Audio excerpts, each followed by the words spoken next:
So one of the cool things about this episode is that Tom's argument is unique. It's a particular type of evolutionary argument against naturalism. Whether it fits or not, we can talk.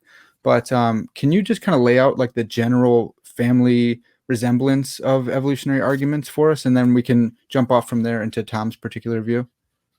Yeah. So, I guess the key one of the key things, at least, is that there's this idea that if you hold to naturalism and evolution together, in conjunction together, then upon reflecting on the implications of that, you're going to have a defeater for trusting your cognitive faculties. And so, as I understand it, at least, organisms have certain mutations. Most of these mutations are not advantageous for the organisms and its survival. However, on occasion, a mutation could occur that does aid the organism to be better off in surviving. You have enough of these mutations, right? You're going to ultimately get a new organism, and ultimately, sort of the purpose, if we can call it that, of our faculties is to get our body parts in the right place at the right time. So this is Patricia Churchland's famous 4 Fs, right? They're for fighting, fleeting, feeding, and reproducing. Yeah. And so, but upon reflection that our faculties aren't directly aimed at truth, then why should we trust our cognitive faculties? If they're sort of there and kept for the purposes of survival and reproduction, then it seems like we shouldn't trust our faculties. We'd have a defeater for trusting our faculties, and including a defeater for the beliefs they produce, which include the belief in naturalism. So something like that is a generic, very brief, hard sketch of the argument. I take it. Yeah, that's great. Thank you. And so the aim, kind of, I think in the general, like, we have to find a name for it. It's like every other argument you can shorten. This would be like Ian or something, maybe. Do people call it? What do we call this for short? EAAN. That's still kind of a mouthful. So EAA for Ian. I'm going to say Ian. Sorry, everyone, that's grading. But so for Ian, the target, I think the thing doing the work, it's like the truth directedness. And I think I've heard Plantinga said that it isn't a skeptical threat argument, but in my mind, maybe he hasn't said that. It seems like a skeptical threat. It's like if you do hold these two, N and E together, then you have global skepticism, which undercuts N and E. Is that what do you guys think about? If you reflect on naturalism and evolution, these tenets, and you realize that the probability of having reliable cognitive faculties is low or inscrutable, then that's where the skepticism is going to come about. And so then you're going to have a defeater, and then if you have a defeater, you're going to have a defeater for the beliefs they produce, including the belief in naturalism. And so it's starting with that global route of saying all the beliefs produced by your cognitive faculties, of which N and E are in that set. Does that sound right? Yeah. The claim is that you get a reason for thinking that your overall cognitive system is unreliable, and that then gives you a defeater for any belief produced by that system. And so for the reflective naturalist who's noticed that the probabilities are low that they would have got cognitive reliability given evolution and naturalism, they get a defeater for any belief they hold, any belief produced by their cognitive faculties. Yeah. Okay, and here's where we get to the uniqueness of Tom's view, in that you have limited the scope from the global skepticism to just like in one paper, one of your papers on what's it called? Evolutionary objection to the argument from evil. You limited the scope to just recondite philosophical matters, and then in your Blackwell companion to naturalism paper or chapter, you said metaphysical faculties. And that one's a little bit easier. I like the recondite philosophical matters, but metaphysical faculties is a little bit easier. So if I'm understanding it right, you've limited from all a global skeptical threat to just the target is just your metaphysical beliefs, the beliefs produced by the faculties that produce metaphysical beliefs. Is that a fair characterization? Yeah, with just a little bit of nuance. Yeah. So it really was that faculty which produces in us abstract metaphysical beliefs. Okay. So as I was thinking about metaphysics in that paper, metaphysics is actually a very broad enterprise. Mm-hmm. I suggested that when hunter-gatherers use abductive reasoning to discern the location of an animal that they're tracking, they're engaged in a kind of metaphysics. Metaphysics, I suggested, is just the attempt to discern the reality in its behind the appearances. And but abstract metaphysics is the attempt to discern the reality behind the appearances, where the reality that you're attempting to study is far removed from the appearances, and you're postulating structures when you're engaged in this kind of metaphysics whose constituents are really different than the objects of everyday life. And knowledge of these structures would be something far removed from the concerns of everyday life. So string theory would be an example, or the kind of metaphysics we do in philosophy, wondering about the nature of universals, the nature of time, like that. We're postulating structures that in some sense underlie the appearances we inhabit. And those structures are oftentimes populated by things that are really different than the things of everyday life. And knowledge of these structures is oftentimes very far removed from the everyday concerns of life. You don't need to know much about these things in order to get around in the world. So that kind of metaphysics, abstract metaphysics, it was the faculty that enables that I was thinking about, and that's what I call our metaphysical faculty. Okay. And so the hunter-gatherers can engage in kind of some metaphysics, inference to the best explanation. They're looking at the bunny's tracks, and they're reasoning that way. But then maybe once they get into, like, I wonder if this bunny evolved from a lesser life form, or what's the essence of this bunny? And then you're getting in more abstract. Exactly. Okay. Yeah. So they start wondering, is this bunny a bundle of tropes? Does this bunny persist after death? And they're like, now you're starting to get into abstract metaphysics. Just real quick, following up on I brought up facts. If you were discussing the facts of the matter, and facts are abstract, then would that fit in the set of abstract metaphysical beliefs? Well, when you say facts are abstract, you could mean a couple different things by that. You might have in mind a metaphysical claim to the effect that facts are not concrete objects. Yeah. Is that that's kind of what I'm thinking. Yeah. No, that's abstractness along a different dimension, or a different sort of abstractness. Okay. So the kind of abstractness I was thinking about was abstract metaphysics is metaphysics that deals in recondite issues, that deals with issues that are far removed from the everyday concerns of life, abstract in that sense. So in that kind of metaphysics, we're postulating these structures underlying the appearances, but knowledge of these structures is really far removed from the everyday concerns of life. And the things that we're postulating in these structures are bizarre kind of outre entities that are very different than we see in everyday life. It's abstract in that sense that I'm talking about. Okay, that's helpful. Tyler, do you like this argument? You've recommended it to me as well. Does this does this category of abstract metaphysical beliefs and the faculties that produce them, does this just not fit in the 4 Fs at all? Like, how do we think through that?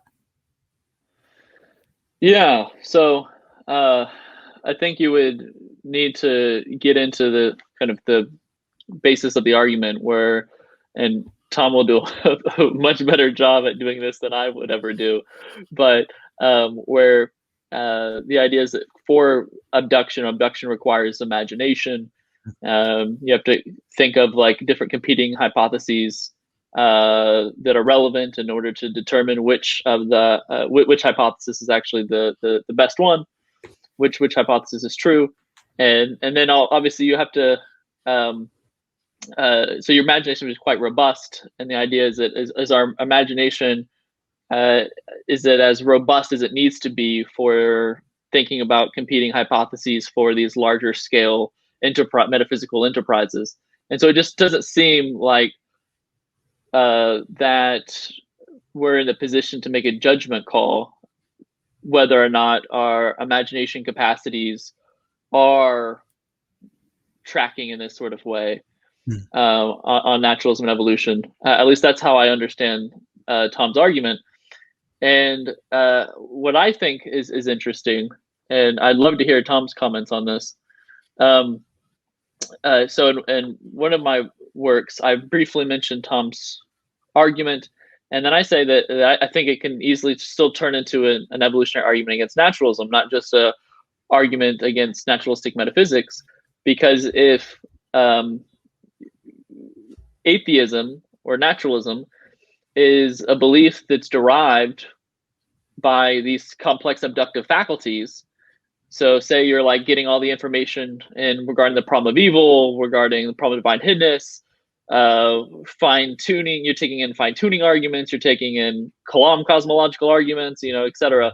And then you're utilizing this great abductive process. It seems like you're using these abductive processes throughout all of this, and then one final go at it, so to speak.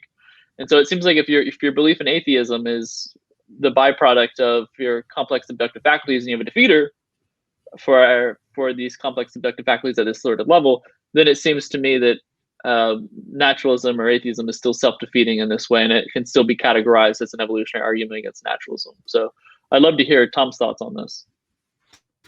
Yeah, I agree. I didn't frame it like that in this paper I was writing about naturalistic metaphysics, but the conclusion of the paper is that our metaphysical faculties are such that we have reason to doubt any of their deliverances. And since naturalism, the next step would be just to point out that naturalism is a deliverance of our metaphysical faculties, and therefore we get a defeater for naturalism.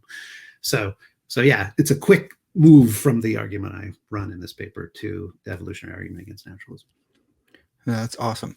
Tom, can I ask the impetus behind limiting the scope to abstract metaphysical beliefs? Like, I think it's really unique. It's really interesting because you've worked on metaphysics, so it's that kind of mind that would develop this kind of argument, which is really cool.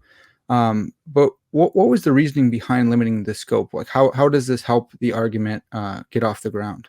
Yeah, well, so in the literature on Plantinga's argument, Ian, as you're going to call it, Parker, there was quite a bit of pushback to the effect that if our ancestors had cognitive faculties that were adaptive, then we should expect them to have overall cognitive reliability. And this gets into these really, I think, subtle issues about how to understand what beliefs are and understand what truth is.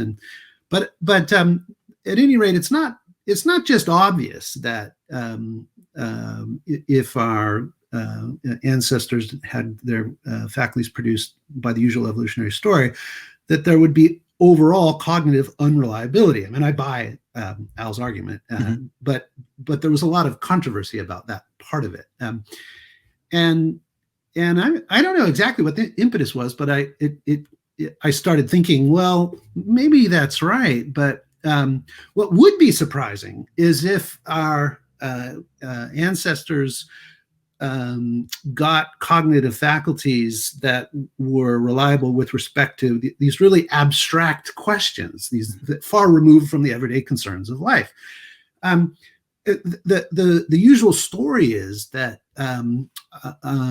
our cognitive faculties are about the same in terms of structure and capability as were our evolutionary ancestors in the Pleistocene era, somewhere between, I forget the numbers, like 2.5 million years ago and 12,000 years ago, or something like this. And so the story is that our ancestors had brains roughly like we do, but they were using them on the plains of Africa to function in hunter-gatherer societies. They were not engaged in high power metaphysics, and they didn't need to do high power metaphysics to survive in the kind of environment they were in. And so wouldn't it be surprising, I thought, if evolution should have crafted in them faculties that were reliable with respect to these really recondite, far removed from everyday reality kinds of questions. And that then suggests the question: how likely is it that evolution did this? And I thought, well, it's either not very likely at all, or it's inscrutable. We just can't know how likely it is. And either way, you get a version of the evolutionary argument against naturalism up and running if you just have this weaker claim. And I think this weaker claim is much easier to defend than the stronger claim that Al's making about overall cognitive unreliability given evolution and naturalism.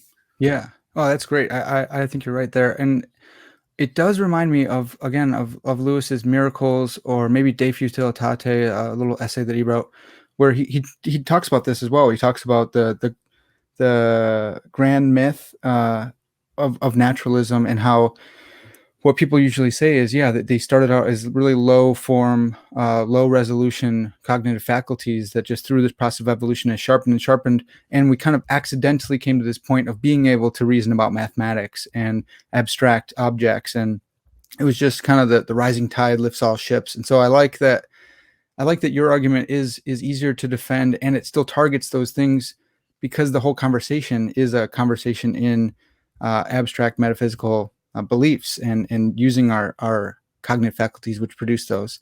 So Tyler, I'm interested again if you could just go over, kind of repersonate that idea of broadening it back out, because I think Tom's right that this it's easier to go in, it's easier to defend, but then if we can broaden that back out into the global idea, the global skepticism, that would be fantastic.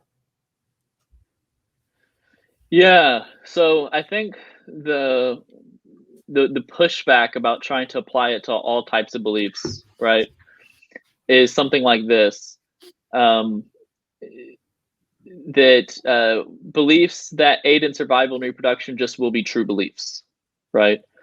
Because if you need to survive and say get by getting water and drinking H2O, right, then you need to form the correct belief that water is that way, Mm-hmm. and I need that water, right? And so the genius of Crisp's move is that you can totally say, yep, that's right, sure, I'll concede that, but you still have this problem with these complex abductive matters. Plantinga's kind of response to the sort of objection where it's like, yeah, true beliefs will just be, or beliefs that enable survival and reproduction will just be true beliefs. He has like this witch response, mm-hmm. where it's like, imagine everything is a witch. Like these people, they've evolved in such a way where they form beliefs that this is a computer witch, this is a book witch, right? This is a stuffed animal witch. Everything's a witch. Well, if you form the belief that everything possesses the property of being a witch, then you can still form beliefs that aid in survival and reproduction, and yet those beliefs will be false. So, for example, when you form the belief that tiger witch is coming to eat me, well, that's a false belief. It's not a tiger witch, right? But nonetheless, it's going to get your body parts in the right place at the right time. So then you have this whole debate about whether or not we can, whether or not this is really a good solution to the problem. And Chris' argument totally just kind of ignores all of this literature, and I think hits to the heart of the matter, I think.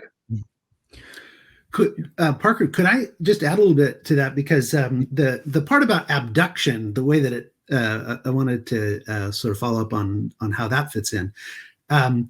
The way that I was thinking of the role of that in the argument was like this. So you ask the question, how likely is it that our very distant evolutionary ancestors would have got cognitive faculties reliable with respect to abstruse metaphysics? Mm-hmm. And looks like the right thing to think is, well, we don't know. I mean, it's inscrutable, or it's low. I mean, it seems improbable, in fact, that they would have got faculties any good at that. And a response goes like this. Well, we have some reason to think that our evolutionary ancestors engaged in primitive forms of abductive reasoning. We know that from the study of hunter-gatherer societies around now. And so isn't it then not very surprising that once our ancestors got a rudimentary ability to engage in abductive reasoning, that they should have just been able to redeploy that into other domains? So it's in much the same way that once you learn the simple rules of arithmetic, you can redeploy it all over the place. You can in basically any domain. And so the thought is that maybe abduction is like that. That if evolution produced very simple abductive abilities, then it's not at all surprising. In fact, is likely, went to claim, that we should be able to redeploy it in other domains, including these abstract domains studied in metaphysics. And so there, what I wanted to point out was, well, you can't. That's not. That move isn't obvious. Even if it's so that our ancestors got a kind of rudimentary abductive ability, and it's not obvious that it could be extensible into other domains. And this has to do with the thing that Tyler was getting at, which is the way that the abduction works is it requires a kind of imaginative construction of hypotheses, which you then assess via various selection principles, simplicity, explanatory power, and so forth. But in order to deploy our abductive faculties in a domain, it has to be the case that our imaginative abilities are sufficiently robust so as to imagine hypotheses that would be operative in these domains. And even if it's so that our ancestors had abductive skills, what's the probability that those skills were such that they included imaginative powers sufficient for reliably deploying abduction in these abstract domains? And there I argued that, well, we don't know. I mean, it's not just obvious that it's not a priori obvious that they would have had the requisite imaginative power to redeploy abduction into these other domains. Maybe you can give an argument. Maybe there's some kind of argument that, in fact, they had the right kinds of imaginative powers to redeploy abduction in these ways. The problem is, the only kind of argument you're going to be able to give, it looks to me, is an abductive argument that would be so. And since and moreover, it would be an abductive argument that looks like it's trafficking in some pretty abstract metaphysics, postulating structures far removed from the everyday concerns of life and so forth. And so it's using the very faculty you're claiming is to show the reliability of. But that's not a very strong argument. If you have to use abstruse metaphysics to show that abstruse metaphysical abilities are reliable, then you don't have very strong arguments. So that's how that all went.